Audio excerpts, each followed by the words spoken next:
আমি বাজারে গেলাম। না না না, তোমাকে বাজার যেতে হবে না। আজকে আমার ইম্পর্টেন্ট কাজ আছে। যেদিন আমার কাজ থাকবে না, দুজনে বাজার যাব। আর তুমি একা বাজার যেতে পারবা না তো। কেন একা যেতে পারবো না? টোটোতে চলে যাবো। তুমি তো টোটোতে চড়তেই পারো না, আর একা যাবা তুমি টোটোতে চড়ে বাজার? বাজার যেতে হবে না তোমাকে। টোটোতে চলতে পারবো না, এগুলো কি কথা বললো তুমি? বাচ্চাগুলো চলে যায় টোটোতে, আর আমি পারবো না। ও আচ্ছা, তোমার হিসাবে তুমি টোটোতে বসতে পারো তো? তো চলো দেখি তুমি কিরকম টোটোতে বসতে পারো। চলো দেখি আমি।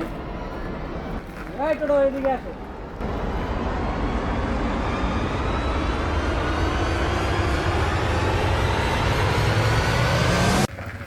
কোথায় যাবেন দাদা? দাঁড়া তো, কোথায় যাবো যাবো। তুমি তাহলে তোমার টোটোতে বসে এসো তুমি, তোমার হিসেবে নাকি? এই তো বসে গেছি, আর কিরকম করে বসবো? বসে গেছো? ওইখানে দেখো ওটা কি। তোমাকে সেই জন্য বলছিলাম যে তুমি টোটোতে বসতে এখনো শিখোনি। এই যে তোমার ওন্না, এখন যদি ড্রাইভার স্টার্ট মারতো, এই তোমার ওন্না টায়ারের মধ্যে ঢুকে যেত, এখন কি হতো? একটা দুর্ঘটনা ঘটে যেত। আর ওই ড্রাইভার, তুমি দেখবা না তোমার প্যাসেঞ্জার কিভাবে আছে? দাদা আমি তো ওগুলো কিছু দেখি না, আমি শুধু আমার প্যাসেঞ্জার দেখি। আমি প্যাসেঞ্জার পাইলে হয়ে গেল। शाबाश बेटा।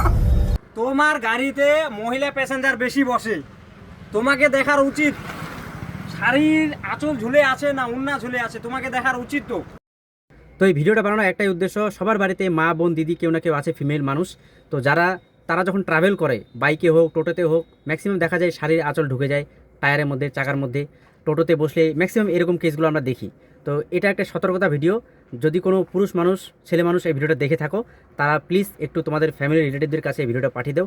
নেক্সট টাইম যখন ওরা টোটোতে বা বাইকে বা অটোতে কোথাও বসবে, যেন মাথায় এই জিনিসটা থাকে যে আমার উন্না বা শাড়ির আঁচল ঢুকে আছে কিনা। Thank you.